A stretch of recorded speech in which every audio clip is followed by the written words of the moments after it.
good everyone? OJ over here from PlayerEssence, and welcome to their PE Nintendo Switch and gaming news video. Today we have some awesome information for you guys, so let's go ahead and get right into it. Splatoon 2 developer on why Salmon Run isn't always available online and the map rotation. Now the brand new Salmon Run mode in Splatoon 2 can be played locally offline at any time with friends. However, when you hop online, there will be set periods of time throughout the week that Nintendo does put together. Now as part of a chat with Rolling Stone, designer Jordan Amaro, a very rare Western developer working at Nintendo in Japan, has commented on why Salmon Run isn't always available or playable online, and here's what he had to say on the matter.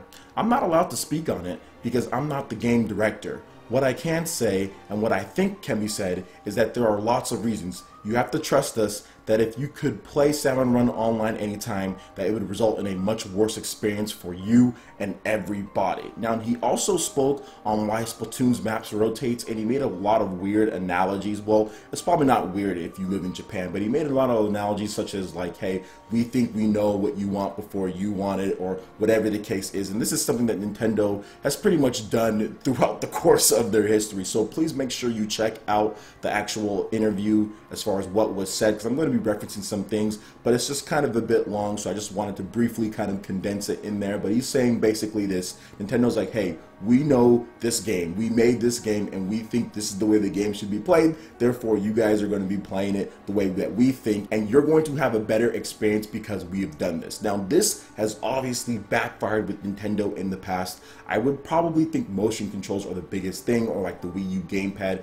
is the biggest thing. They thought everyone wanted this thing and said, no, this is what you need to do, this is how you're going to play no matter what. With the Wii, we saw that there was a classic controller, yet they forced motion controls on people for many different games that didn't even need them. For example, like Donkey Kong Country Returns, and many other games just didn't have the option for classic controls, despite there being a very affordable solution for classic controls as well. So that's the one thing that Nintendo can be kind of hit and miss on. Now when it comes to software, the same thing goes. Like with the Nintendo Wii U, they tried to say you have to play with this gamepad, you have to integrate it in some of their titles, while then other titles did give you the option, but it wasn't 100%.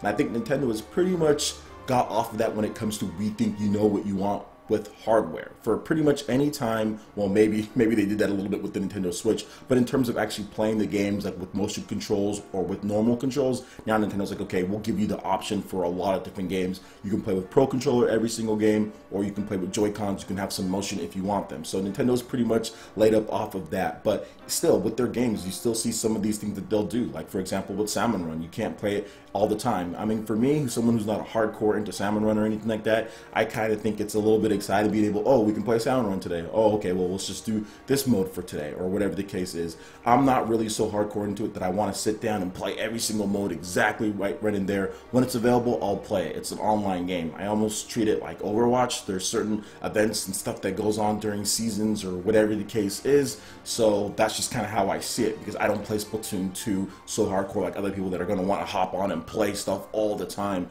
So for me, it's not a big deal. It's not a big issue, but I could understand for some that are saying, hey man, I want to be able to play Salmon Run with a bunch of friends or whatever the case is online anytime that I want. So yeah, I can understand why some would probably say, no, that's stupid. I should be able to play it whenever I want. And then I can understand from the other side where it's like, hey man, these are online events. This is kind of how some games have done before. There's certain raids or other things that you can only do at certain times, and it's no different from that. So that's kind of how I see it, but I can totally see the other side of people who want to sit there and farm Salmon Run all the time to get powered up weapons or whatever the case is.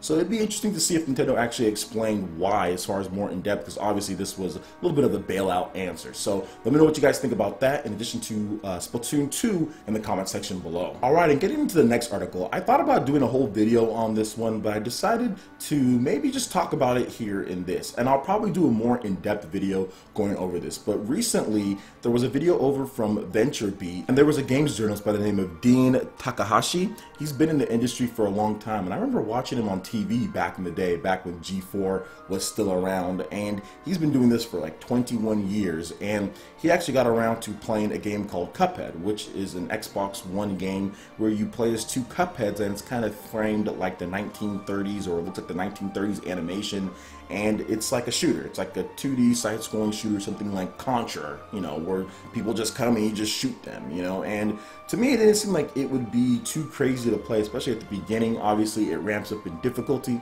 but this games journalist of 21 years had a really hard time getting through even tutorial and wasn't even able to get past, like, or at least in a timely fashion, just listen to just basic directions that were right there on the screen. And you're going to see some of the footage here. I'm going to show it off, and it's pretty bad because once he even gets past that tutorial, which is very easy, which it shouldn't have taken as long to get to, like, he constantly just messes up over and over on the game's first level, which was very easy. It didn't look like it was too crazy. He just runs right into enemies, and then he tries to say that it's like a hard game and he went into this cold. It kind of brings up the question that should game journalists, should these people who are reviewing games, should they actually have some competence? How good should they be in the game? And I wanted to talk about that briefly, and it's my opinion, because this has been a hot take everywhere, it's my opinion that he definitely needs to be better than what he's at as far as reviewing games for this long. The fact that he couldn't beat the first level and just looked really bad at it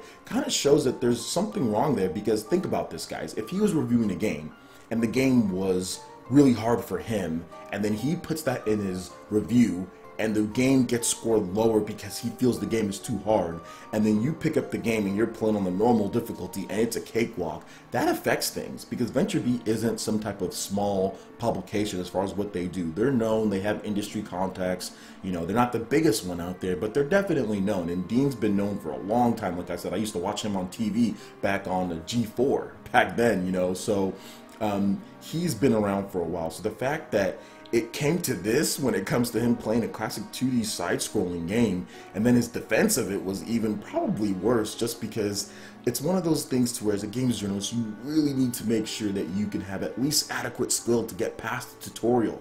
That's the reason why you're in that position, in my opinion. So that can definitely affect the scores of games and kind of what you do. People need to know that you're competent enough in order to get the job done when it comes to these games.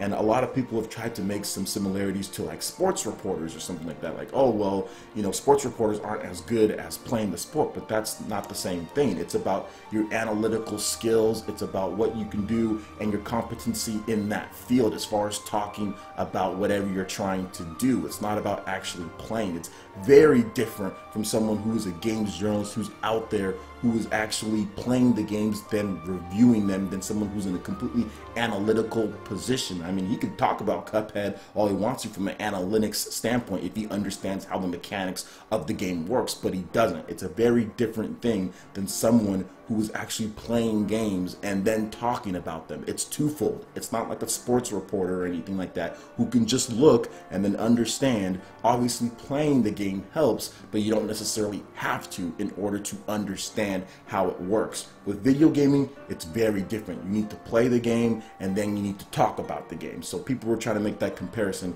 and no, it doesn't work that way. One of the things I want to ask you guys is, does a game journalist need to be good at the games that he reviews? Does he have to have that competency? Because this is a big thing. This has over 300,000 views over at VentureBeat, and they don't have anywhere near as many subscribers as that. So it'd be interesting to hear you guys' take as far as this goes, and please make sure you check out the full gameplay of him. And he also has a rebuttal in there as far as what Dean said, so I want you guys to read that as well. I'm not going to read that on here, but check out the video on YouTube. You'll be able to see the full thing, because I would love to hear you guys' thoughts on the matter. Alright, and getting into the last article here, we have some great information on Resident Evil Revelations 1 and 2 for the Nintendo Switch. So the game will be launching for the Nintendo Switch on November 28th in North America and in Europe. Plus, they have enhanced it with Joy-Con motion controls and HD Rumble, which is definitely really good. Really good that they put those things in there, and I'll talk about that in a bit, but let's get into it. So yesterday, Famitsu revealed that Resident Evil Revelations 1 and 2 are coming to Nintendo Switch in Japan on November 30th, which we did a report on. Now, it didn't take long for Capcom in America to follow up with the news in the West. Both games are slated for November 28th in North America and in Europe, which is also really good. On the Nintendo Switch, Capcom is including optional Joy-Con motion controls and HD Rumble compatibility. You can use the right Joy-Con to aim your shots and swing knife attacks, and flick up to reload, shake the left Joy-Con to escape enemy attacks when grabbed. The co-op raid mode can also be played online in each game as well. In Revelations 2, local co-op is also an option by passing a single Joy-Con to a friend to take on a horde together. Fans can expect all DLC and episodes previously released for both games.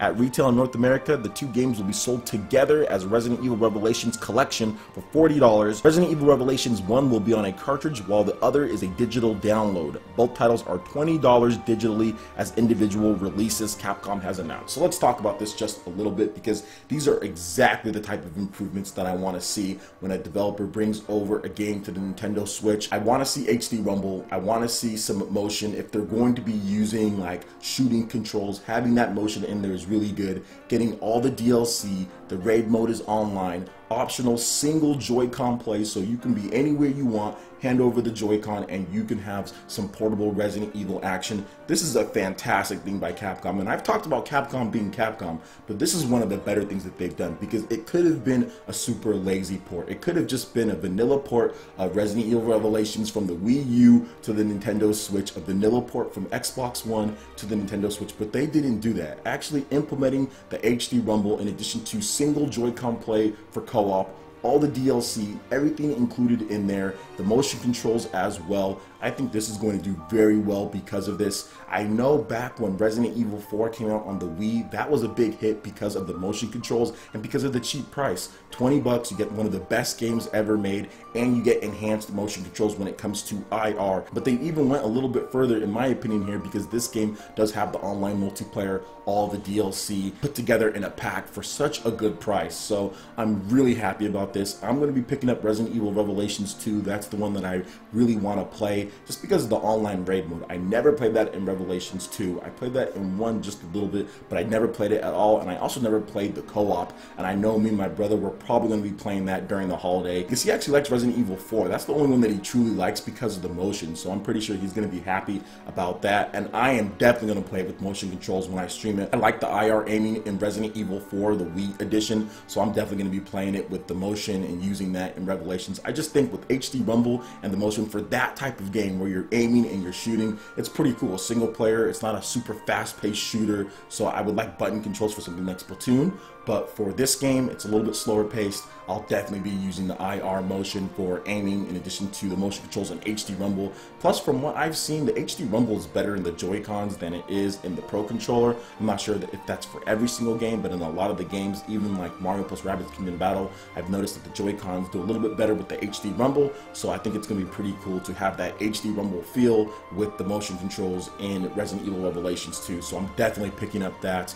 But unfortunately, Resident Evil Revelations 2 doesn't come on a cartridge by itself, so I have to get the cartridge as far as the double pack goes, because I want a cartridge with the box art on there. So that's unfortunate, but still, it's pretty cool that we're getting this, and it's a very good addition. It's not a lazy port. It's a pretty good port based on what they've announced right here. So will you guys be picking up Resident Evil Revelations 2 or the double pack or whatever the case is? Let me know in the comment section below. Alright guys, that wraps it up for this video here. Go ahead and check out the links in the description below. We've got Facebook, we've got Twitter. Go ahead and give us a like and a follow on social media. Really helps us spread the content of PlayerEssence across the interwebs in addition to YouTube. Also make sure you check out our Patreon page, pledge any tier, and be entered in to win some awesome prizes each month. In addition to that, we have Discord voice chat and $10 prize eShop tournaments for Mario Kart 8 Deluxe, Splatoon 2, and more. So support PE Live and PE Arena right here on PlayerEssence. Also make sure you hit that like button if you did like this video. Lets me know you guys want more content like this going forward in the future, and subscribe to PlayerEssence for the latest news, reviews, discussions, and more.